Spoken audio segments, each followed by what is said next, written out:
Bismillahirrahmanirrahim. Assalamualaikum warahmatullahi wabarakatuh.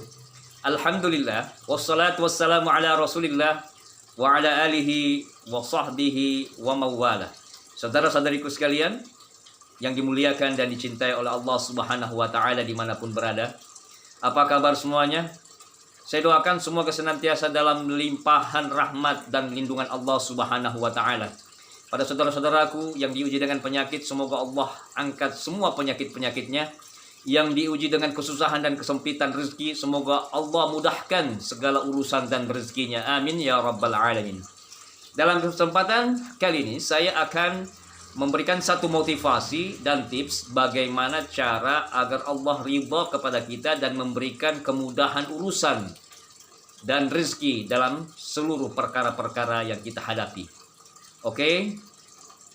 Dalam satu hadis Nabi sallallahu alaihi wasallam yang diriwayatkan oleh Imam Bukhari, Rasulullah sallallahu alaihi wasallam bersabda, "Man qara'a bil ayataini min akhiri suratil Baqarah fi lailah kafatahu."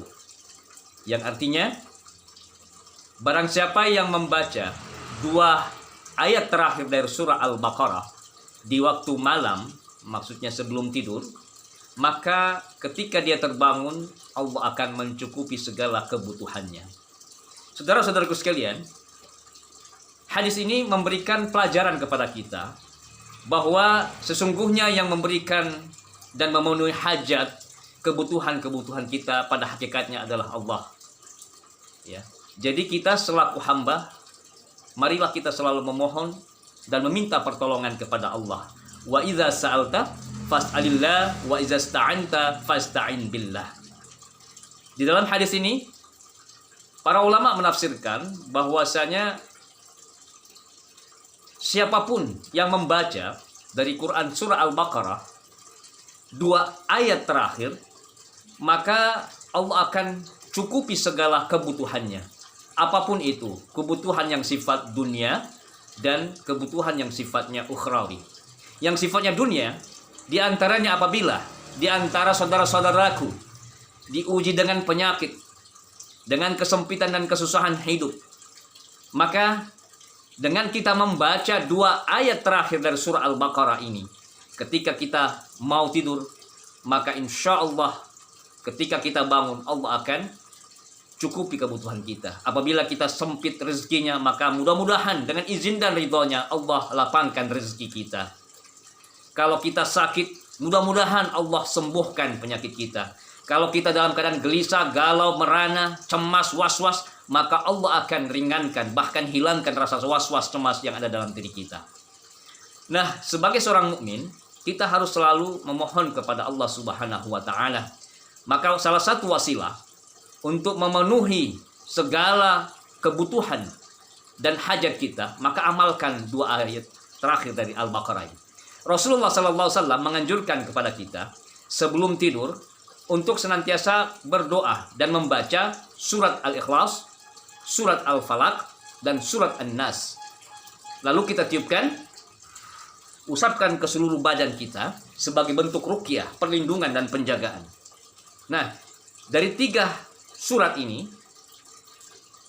Rasulullah menganjurkan untuk ditambahkan dengan ayat kursi dan dua ayat terakhir dari surah Al-Baqarah. Maka sudah sempurnalah apabila kita mau tidur, kita membaca surat Al-Ikhlas, Al-Falaq, An-Nas, lalu ayat kursi kita tiupkan, maka dengan sendirinya otomatis kita telah memohon perlindungan dan penjagaan Allah.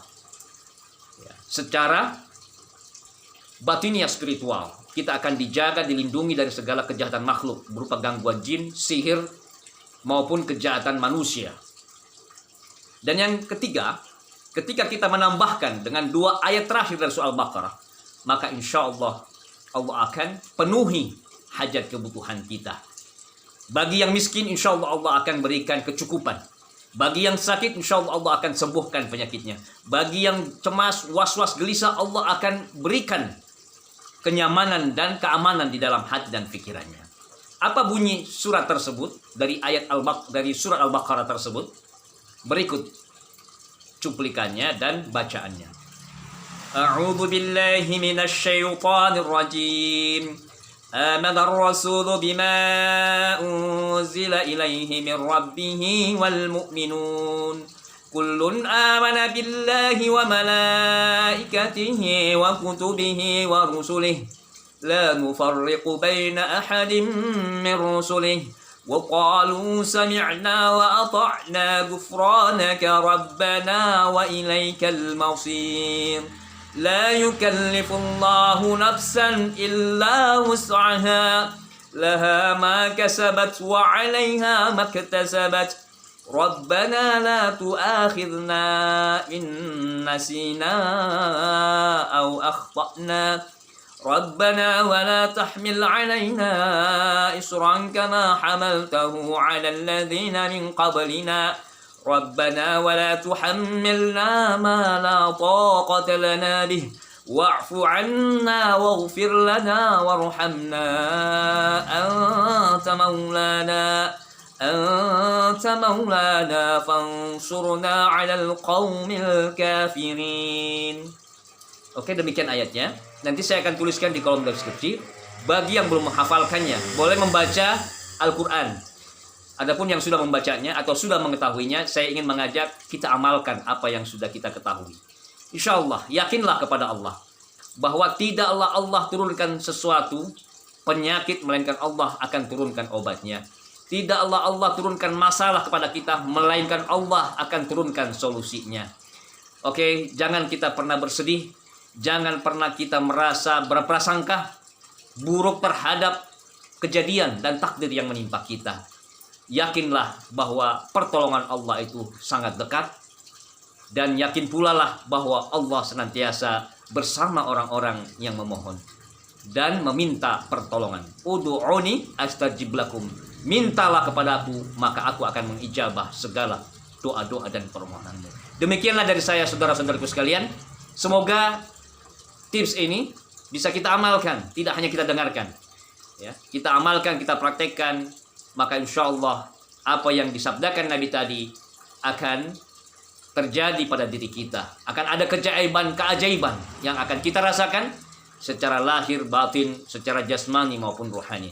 Wa sallallahu ala nabiyyina Muhammadin wa ala alihi wa sahbihi ajma'in warzuqna kamalal mutaba'ati law zahira wa batina ya arhamar rahimin bi fadli subhana rabbika rabbil izzati amma yasifun wa salamun alal mursalin walhamdulillahi rabbil alamin. Wassalamu alaikum warahmatullahi wabarakatuh.